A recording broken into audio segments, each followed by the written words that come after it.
Hello दोस्तों, स्वागत है आप सभी का मेरे YouTube चैनल पर। आज मैं आपके लिए लेकर आया हूं पर्यावरण अध्ययन से 30 बहुत ही महत्वपूर्ण प्रश्न जो यूपी टेट 2018 में पूछे गए हैं। तो आप एक भी प्रश्न को मिस मत करिएगा।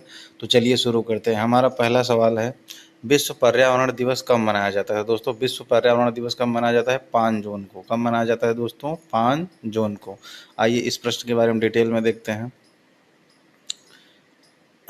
इसकी घोषणा 1972 के स्टॉकहोम सम्मेलन में हुई थी। ठीक है, विश्व पर्यावरण दिवस की घोषणा कहाँ हुई थी दोस्तों? 1972 स्टॉकहोम सम्मेलन में। 16 सितंबर को ओजोन दिवस मनाया जाता है और 11 जुलाई को जनसंख्या दिवस मनाया जाता है। 2025 की theme beat the plastic pollution था। ठीक है दोस्तों, ये पर्यावरण दिवस का 2025 का थीम था बीट द प्लास्टिक पॉल्यूशन। ठीक, इसको याद रखिएगा। आगे बढ़ते हैं। एम.एस. स्वामीनाथन एक थे। तो दोस्तों, एम.एस. स्वामीनाथन एक क्या थे? एक कृषि वैज्ञानिक थे। क्या थे दोस्तों? कृषि वैज्ञानिक। इस प्रश्न का बी ऑप्शन सही हो जाएगा। आइए इस प्रश्न के बारे में डिटेल में देखते हैं। Doctor MS. स्वामीनाथन को भारत में हरित क्रांति का जनक कहा जाता है। क्या कहा जाता है दोस्तों? भारत में हरित क्रांति का जनक कहा जाता है। इन्होंने गेहूं और धान की उन्नत किस्मों पर काम करके भारत को खाद्यान्न में आत्मनिर्भर बनाया। ठीक है, बहुत ही इंपॉर्टेंट क्वेश्चन है सभी। ठीक है, अगला प्रश्न है, wild life institute of India WII कहाँ स्थित है? तो दोस्तों, wild life institute of India Dehradun में स्थित है। कहाँ स्थित है दोस्तों? देहरादून में। इस प्रश्न का डी ऑप्शन सही हो जाएगा। आइए डिटेल में देखते हैं इस प्रश्न के बारे में। यह उत्तराखंड की राजधानी में स्थित है। ठीक है दोस्तों, अहमदाबाद में स्पेस एप्लीकेशन सेंटर और कोयम्बटूर में सलीम अली पक्षी विज्ञान केंद्र है। दोस्तों, बहुत इंपॉर्टेंट क्वेश्चन है। अहमदाबाद में स्पेस एप्लीकेशन सेंटर है और कोयम्बटूर में सलीम अली पक्षी विज्ञान केंद्र है। ठीक है, आगे बढ़ते हैं। प्रकाश संश्लेषण के दौरान हरे पौधे निम्न में से किसे सोख लेते हैं? दोस्तों, प्रकाश संश्लेषण के दौरान हरे पौधे निम्न में से किसे सोख लेते हैं? दोस्तों, किसको सोख लेते हैं? कार्बन डाइऑक्साइड को सोख लेते हैं और ऑक्सीजन गैस को बाहर निकालते हैं। ठीक है, इस प्रश्न का सी ऑप्शन सही है। आइए डिटेल में देखते हैं इस प्रश्न के बारे में। पौधे सूर्य के प्रकाश में कार्बन डाइऑक्साइड ग्रहण करते हैं और प्रकाश संश्लेषण की प्रक्रिया के बाद ऑक्सीजन O2 गैस बाहर निकालते हैं। कौन सा गैस बाहर निकालते हैं दोस्तों? O2 गैस बाहर निकालते हैं। अगला सवाल देखते हैं। अपशिष्ट उत्पादों को खाने वाले जीवों को क्या कहा जाता है? दोस्तों, जो अपशिष्ट पदार्थ को खाते हैं उन जीवों को क्या कहा जाता है? दोस्तों, उनको मृतक भक्षी कहा जाता है। क्या कहा जाता है दोस्तों? मृतक भक्षी। इस प्रश्न का बी ऑप्शन सही है। आगे बढ़ते हैं, डिटेल में देखते हैं इस प्रश्न के बारे में। इन्हें डेट्रीटिवर्स कहते हैं। ठीक है दोस्तों, मृतक भक्षी को क्या कहते हैं? डेट्रीटिवर्स कहते हैं। ये सड़े गले पदार्थों को खाकर पर्यावरण की सफाई करते हैं, जैसे केचुआ और गिद्ध। क्या है दोस्तों? ये डेट्रीटिवर्स हैं, जैसे केचुआ और गिद्ध। ठीक है, आगे बढ़ते हैं। तप्त भौम जल में जल से किस प्रकार की ऊर्जा प्राप्त होती है? दोस्तों, तप्त भौम जल से किस प्रकार की ऊर्जा प्राप्त होती है? दोस्तों, कौन सी ऊर्जा प्राप्त होती है? भूतापीय ऊर्जा। कौन सी ऊर्जा प्राप्त होती है दोस्तों? भूतापीय ऊर्जा। इस प्रश्न का ए ऑप्शन सही है। आगे बढ़ते हैं, डिटेल में देखते हैं इसके बारे में। पृथ्वी के अंदर की गर्मी से पैदा होने वाली ऊर्जा, उदाहरण के लिए हिमाचल प्रदेश का मणिकर्ण और लद्दाख की पुंगा घाटी। ठीक है, ये भूतापीय ऊर्जा को पैदा करती हैं। ठीक है, आगे बढ़ते हैं। 16 घास स्थल कहाँ पाए जाते हैं? तो दोस्तों, 16 घास स्थल कहाँ पाए जाते हैं? पश्चिमी घाट में पाए जाते हैं। कहाँ पाए जाते हैं दोस्तों? पश्चिमी घाट में 16 घास स्थल पाए जाते हैं। इस प्रश्न का ए ऑप्शन सही है। ये सभी प्रश्न 2018 के यूपी टेट में पूछे गए हैं दोस्तों, तो आप सब वीडियो को लास्ट तक देखिएगा, बहुत ही इंपॉर्टेंट क्वेश्चन है। इस प्रश्न के डिटेल में देखते हैं दोस्तों। ये नीलगिरी और अन्नामलाई की पहाड़ियों दक्षिण भारत में पाए जाने वाले ऊंचे घास के मैदान और वनों का मिश्रण है। 16 घास के बारे में बताया जा रहा है दोस्तों। ये नीलगिरी और अन्नामलाई की पहाड़ियों में पाए जाते हैं, जो कि दक्षिण भारत में। ठीक है, आगे बढ़ते हैं। भारत में पेलिकन पक्षी कहाँ प्रजनन करते हैं? दोस्तों, भारत में पेलिकन पक्षी कहाँ प्रजनन करते हैं? कोक्करे बेल्लूर में भी करते हैं, नेल्लापट्टू में भी करते हैं, कुंथन कुलम में भी करते हैं। मतलब इस प्रश्न का डी ऑप्शन सही हो जाएगा, सब ये सभी। ठीक है, आइए इस प्रश्न के बारे में डिटेल में देखते हैं। ये तीनों ही स्थान कर्नाटक, आंध्र प्रदेश और तमिलनाडु में स्थित है। पेलिकन पक्षियों के प्रजनन केंद्र के रूप में प्रसिद्ध है। ठीक है दोस्तों, आगे बढ़ते हैं। मिनीमाता रोग कौन सा दोस्त? मिनीमाता रोग ऐसी मछली खाने से होता है जिसमें अधिक मात्रा में पाया जाता है। क्या पाया जाता है दोस्तों? कैडमियम, आर्सेनिक, पारा। ये तीनों चीज़ जिस मछली के अंदर अधिक मात्रा में पाया जाता है उसे मिनीमाता रोग हो जाता है। ठीक है दोस्तों, इस प्रश्न का डी ऑप्शन सही है। आगे बढ़ते हैं और डिटेल में देखते हैं इस प्रश्न के बारे में। यह बीमारी सबसे पहले जापान में फैली थी। दोस्तों बहुत ही प्यारा क्वेश्चन है। यह बीमारी सबसे पहले जापान में फैली थी। कैडमियम की अधिकता से इटाई इटाई नामक रोग होता है। ठीक है दोस्तों, कैडमियम की अधिकता से इटाई इटाई नामक रोग होता है। आगे बढ़ते हैं। ओजोन परत का अधिकतम ह्रास। ओजोन परत का अधिकतम ह्रास निम्न में से किस पर हुआ है? दोस्तों ओजोन परत का अधिकतम ह्रास किस पर हुआ है? दोस्तों दक्षिणी ध्रुव पर हुआ है। किस पर हुआ है? दक्षिणी ध्रुव पर ओजोन परत का सर्वाधिक ह्रास हुआ है। इस प्रश्न का सी ऑप्शन सही हो जाएगा। आइए डिटेल में देखते हैं इस प्रश्न के बारे में। अंटार्कटिका के ऊपर सबसे बड़े ओजोन छिद्र देखा गया है। ठीक है, ओजोन परत पर समताप मंडल में पाई जाती है। ठीक है दोस्तों, ओजोन परत किस मंडल में पाई जाती है? समताप मंडल में ओजोन परत पाई जाती है। ठीक है, याद रखिएगा, ये भी प्रश्न आता है ओजोन परत किस मंडल में पाई जाती है? तो समताप मंडल में पाई जाती है। ठीक है, आगे बढ़ते हैं। रेड डाटा बुक किससे संबंधित है? दोस्तों रेड डाटा बुक किससे संबंधित है? विलुप्त के करीब जीवों से। किससे दोस्तों? विलुप्त के करीब जीवों से रेड डाटा बुक संबंधित है। इस प्रश्न का ए ऑप्शन सही है। डिटेल में देखते हैं इस प्रश्न के बारे में दोस्तों।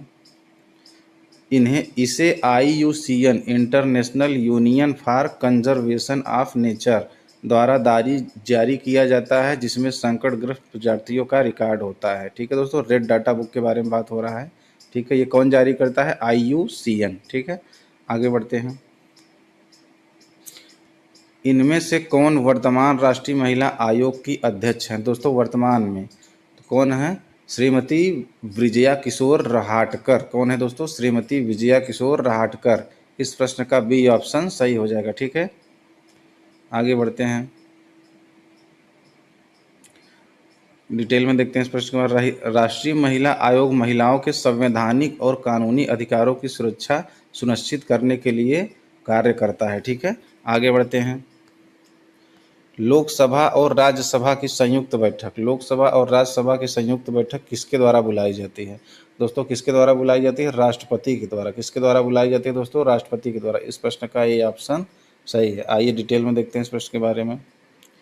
संविधान के अनुच्छेद 108 के तहत राष्ट्रपति संयुक्त बैठक बुलाता है। ठीक है, बहुत इंपॉर्टेंट क्वेश्चन है दोस्तों। अनुच्छेद 108 के तहत राष्ट्रपति संयुक्त बैठक बुलाता है, लेकिन इसकी अध्यक्षता लोकसभा अध्यक्ष द्वारा की जाती है। देखिए दोस्तों बहुत ही प्यारा क्वेश्चन है। इसकी अध्यक्षता कौन करता है? लोकसभा अध्यक्ष। ठीक है, बुलाता है राष्ट्रपति एक अनुच्छेद 108 के तहत, और इसकी अध्यक्षता करते हैं लोकसभा अध्यक्ष। ठीक है, आगे बढ़ते हैं।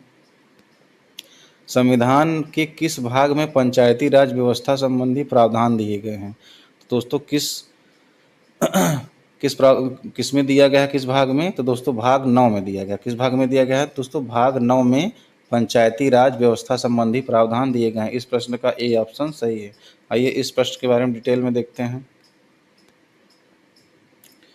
73वें संविधान संशोधन 1992 के द्वारा पंचायतों को संवैधानिक दर्जा देकर भाग 9 जोड़ा गया। ठीक है, बहुत इंपॉर्टेंट क्वेश्चन है, याद रखिएगा दोस्तों। आगे देखते हैं।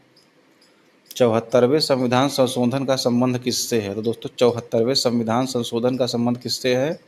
शहरी स्थानीय स्वशासन से। किससे है दोस्तों? शहरी स्थानीय स्वशासन से है 74वें संविधान संशोधन का संबंध। ठीक है, आइए डिटेल में देखते हैं। यह नगर पालिकाओं, नगर परिषदों और नगर निगमों के सुदृढ़ीकरण से संबंधित है। ठीक है दोस्तों, आगे बढ़ते हैं। किस गैस के वर्षा पानी में घुलने से वर्षा पानी अम्लीय हो जाता है? ठीक है, कौन सा गैस वर्षा के पानी में घुलता है तो वह अम्लीय हो जाता है? तो दोस्तों सल्फर डाइऑक्साइड। कौन सा गैस दोस्तों? सल्फर डाइऑक्साइड अगर पानी में वर्षा के पानी में घुल जाए तो वह अम्लीय हो जाता है। इस प्रश्न का डी ऑप्शन सही है। आगे बढ़ते हैं, डिटेल में देखते हैं। SO2 सल्फर डाइऑक्साइड और NO2 नाइट्रस ऑक्साइड। हवा की नमी के साथ क्रिया करके सल्फ्यूरिक और नाइट्रिक एसिड बनाते हैं जिससे अम्लीय वर्षा होती है। ठीक है दोस्तों, अम्लीय वर्षा इन्हीं दोनों गैसों से होती है। आगे बढ़ते हैं। भारतीय संविधान में विधि का शासन विचार कहाँ से लिया गया? दोस्तों विधि का शासन कहाँ से लिया गया है? इंग्लैंड से। कहाँ से लिया गया है दोस्तों? इंग्लैंड से लिया गया है। इस प्रश्न का बी ऑप्शन सही है। आगे बढ़ते हैं, डिटेल में देखते हैं। इसका तात्पर्य यह है कि कानून सर्वोच्च है। क्या है दोस्तों? कानून सर्वोच्च है और सभी नागरिक कानून के समक्ष समान है। ठीक है, कोई बड़ा छोटा नहीं है कानून के आगे। आगे देखते हैं। लोकसभा के चुनाव हेतु अधिसूचना कौन जारी करता है? दोस्तों लोकसभा के चुनाव हेतु अधिसूचना कौन जारी करता है? भारत का निर्वाचन आयोग। कौन जारी करता है दोस्तों? भारत का निर्वाचन आयोग। इस प्रश्न का ए ऑप्शन सही है। आगे बढ़ते हैं, डिटेल में देखते हैं। चुनाव की तिथियों का निर्धारण, अधिसूचना जारी करना और चुनावी प्रक्रिया का प्रबंधन निर्वाचन आयोग का कार्य है। ठीक है, इस निर्वाचन आयोग का कार्य है चुनाव की तिथियों का निर्धारण, अधिसूचना जारी करना और चुनावी प्रक्रिया का प्रबंध निर्वाचन आयोग का कार्य है। ठीक है, आगे बढ़ते हैं। लोकसभा की कार्यवाही के प्रथम घंटे को क्या कहा जाता है? तो दोस्तों लोकसभा की कार्यवाही के प्रथम घंटे को क्या कहा जाता है? प्रश्नकाल। क्या कहा जाता है दोस्तों? प्रथम घंटे को प्रश्नकाल कहा जाता है। ठीक है, इस प्रश्न का डी ऑप्शन सही है। आगे बढ़ते हैं, डिटेल में देखते हैं। प्रश्नकाल के ठीक बाद का समय दोपहर 12 बजे से शून्यकाल के आरंभ शून्यकाल के रूप में जाना जाता है। ठीक है दोस्तों, दोपहर 12 बजे के बाद शून्यकाल चालू हो जाता है। ठीक है, आगे देखते हैं। वर्षा जल संग्रहण क्या है? तो दोस्तों वर्षा जल संग्रहण क्या है? वर्षा जल का जमाव और भंडारण। क्या है दोस्तों? वर्षा जल का जमाव और भंडारण। इस प्रश्न का भी ऑप्शन सही है। आइए डिटेल में देखते हैं। बारिश के पानी को भविष्य के उपयोग के लिए छतों या गड्ढों के माध्यम से एकत्र करना और उसे संचित करना। ठीक है, यही है वर्षा का जल संग्रहण। आगे प्रश्न देखते हैं। भारतीय गैंडा कहाँ संरक्षित है? दोस्तों भारतीय गैंडा कहाँ संरक्षित है? काजीरंगा नेशनल पार्क में। कहाँ संरक्षित है दोस्तों? काजीरंगा नेशनल पार्क में। इस प्रश्न का सी ऑप्शन सही है। आगे बढ़ते हैं, डिटेल में देखते हैं दोस्तों। यह असम राज्य में स्थित है। काजीरंगा राष्ट्रीय उद्यान कहाँ स्थित है दोस्तों? असम राज्य में स्थित है और मुख्य रूप से एक सींग वाले गैंडे के संरक्षण के लिए विश्व प्रसिद्ध है। ठीक है दोस्तों, काजीरंगा राष्ट्रीय उद्यान में एक सींग वाला गैंडा पाया जाता है, यह विश्व प्रसिद्ध है। ठीक है, आगे प्रश्न देखते हैं। पारिस्थितिकी तंत्र में ऊर्जा प्रवाह का सही क्रम क्या है? तो दोस्तों पारिस्थितिकी तंत्र में ऊर्जा प्रवाह का सही क्रम क्या है? उत्पादक उत्पादक पहले उत्पादक, फिर उपभोक्ता, फिर अपघटक। ठीक है दोस्तों, इस प्रश्न का ए ऑप्शन सही है। आगे बढ़ते हैं, डिटेल में देखते हैं। ऊर्जा हमेशा सौर ऊर्जा से पौधों मतलब उत्पादक में, फिर शाकाहारी मांसाहारी उपभोक्ता में और अंत में अपघटक में प्रवाहित होता है। ठीक है दोस्तों, बहुत ही प्यारा क्वेश्चन है, बहुत बार आता है सवाल। आगे देखते हैं। कौन सी ग्रीन हाउस गैस वातावरण में सबसे अधिक मात्रा में उपस्थित है? तो कौन सी गैस सबसे अधिक उपस्थित है दोस्तों? Carbon dioxide CO2। इस प्रश्न का सी ऑप्शन सही है। आगे बढ़ते हैं और डिटेल में देखते हैं। यद्यपि जलवाष्प भी महत्वपूर्ण है, ठीक है, लेकिन गैसों में कार्बन डाइऑक्साइड ग्लोबल वार्मिंग के लिए सबसे बड़ी मानव जनित गैस है। यह मानव द्वारा उत्पन्न किया जाता है कार्बन डाइऑक्साइड, जो कि ग्लोबल वार्मिंग बढ़ाने के लिए बहुत ही जरूरी है। अगला प्रश्न देखते हैं। किस वर्णक की उपस्थिति के कारण पौधे हरे होते हैं? दोस्तों किसके कारण पौधे हरे होते हैं? क्लोरोफिल के कारण। किसके दोस्तों? क्लोरोफिल के कारण पौधे हरे होते हैं। इस प्रश्न का डी ऑप्शन सही है। आगे डिटेल में देखते हैं। क्लोरोफिल सौर ऊर्जा को सोखने का कार्य करता है, ठीक है दोस्तों, जो प्रकाश संश्लेषण के लिए अनिवार्य है। ठीक है, आगे देखते हैं। अगला प्रश्न है बहुत ही इंपॉर्टेंट क्वेश्चन दोस्तों। मानवीय गतिविधियां जो पृथ्वी पर जलवायु परिवर्तन के लिए जिम्मेदार हैं, कौन जिम्मेदार है दोस्तों? मानवीय गतिविधियां। एरोसोल कैन का उपयोग कृषि क्रियाकलाप, वनों का जलाना, उपर्युक्त सभी। तो दोस्तों उपर्युक्त सभी मानवीय गतिविधियां जो पृथ्वी के जलवायु परिवर्तन के लिए जिम्मेदार हैं, उपर्युक्त सभी हैं। ठीक है, इस प्रश्न का डी ऑप्शन सही हो जाएगा। आगे बढ़ते हैं। ये सभी गतिविधियां ग्रीन हाउस गैसों के उत्सर्जन और तापमान वृद्धि में सहायक होती हैं। ठीक है, ऊपर दी गई सभी गतिविधियां इसमें शामिल है। आगे देखते हैं।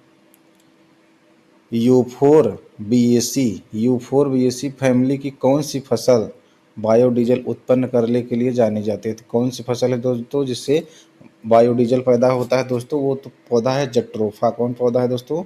जट्रोफा से बायोडीजल उत्पन्न किया जाता है। इस प्रश्न का बी ऑप्शन सही है। आगे बढ़ते हैं, डिटेल में देखते हैं।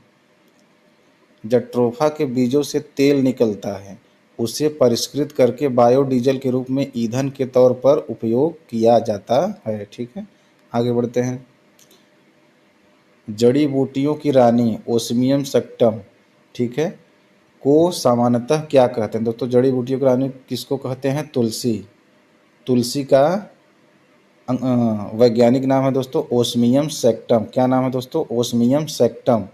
तो दोस्तों इस प्रश्न का ए ऑप्शन सही है। ठीक है, जड़ी बूटियों की रानी कौन है? तुलसी। तुलसी का पौधा। इस प्रश्न का ए ऑप्शन सही है। आगे बढ़ते हैं, डिटेल में देखते हैं। यह भारत की सबसे पवित्र और औषधीय गुणों से भरपूर जड़ी बूटी मानी जाती है। ठीक है दोस्तों, आगे बढ़ते हैं। पीने के लिए सुरक्षित पानी को क्या कहते हैं दोस्तों? पीने के लिए सुरक्षित पानी को क्या कहते हैं? पीने योग्य पानी। क्या कहते हैं दोस्तों? पीने योग्य पानी। इस प्रश्न का बी ऑप्शन सही है। आगे बढ़ते हैं, डिटेल में देखते हैं इसके बारे में। इसे पोटेबल वाटर कहा जाता है। कौन सा वाटर कहा जाता है दोस्तों? पोटेबल वाटर कहा जाता है। आशुद्ध जल डिस्टिल्ड वाटर में खनिज नहीं होते हैं, इसलिए वह पीने के लिए आदर्श नहीं है। ठीक है दोस्तों, डिस्टिल्ड वाटर में खनिज नहीं होते हैं, इसलिए वह पीने के लिए आदर्श नहीं होता। ठीक है, पीने के लिए पानी कौन सा सही हो? Potable water. ठीक है, आगे बढ़ते हैं। वर्ष 1984 की भोपाल गैस त्रासदी किस गैस के रिसाव के कारण हुई थी? दोस्तों 1984 की भोपाल गैस त्रासदी किस गैस के रिसाव के कारण हुई थी? Methyl isocyanate. किसके द्वारा दोस्तों? Methyl isocyanate. Methyl isocyanate MIC। ठीक है दोस्तों, MIC के कारण, मिथाइल आइसोसाइनेट के कारण। ठीक है, आगे बढ़ते हैं, डिटेल में देखते हैं। यह 2 और 3 दिसंबर 1984 की रात को union carbide India limited UCIL की फैक्ट्री में हुई भीषण दुर्घटना थी। ठीक है दोस्तों, भोपाल गैस त्रासदी कब हुई थी? 2 से 3 दिसंबर के बीच 1984 की रात में। ठीक है, UCIL फैक्ट्री में हुई थी। ठीक है, आगे बढ़ते हैं। पुष्कर मेला कहाँ आयोजित किया जाता है दोस्तों? पुष्कर मेला कहाँ आयोजित किया जाता है? अजमेर में। कहाँ दोस्तों? अजमेर में पुष्कर मेला आयोजित किया जाता है। इस प्रश्न का डी ऑप्शन सही है। डिटेल में देखते हैं इसके। यह राजस्थान के अजमेर जिले में पुष्कर नामक स्थान पर आयोजित होता है और ऊँटों व पशुओं के व्यापार के लिए दुनिया भर में प्रसिद्ध है। ठीक है दोस्तों, पुष्कर मेला ऊँटों और पशुओं के व्यापार के लिए दुनिया में प्रसिद्ध है। ठीक है, इसी के साथ हमारा 30 प्रश्न का क्वेश्चन समाप्त होता है, जो यूपी टेट 2018 में आया था। तो आप इस प्रश्न को याद रखिएगा क्योंकि बहुत ही इंपॉर्टेंट है। ठीक है, इसी के साथ मैं वीडियो को समाप्त करता हूँ। आप सबका बहुत बहुत धन्यवाद।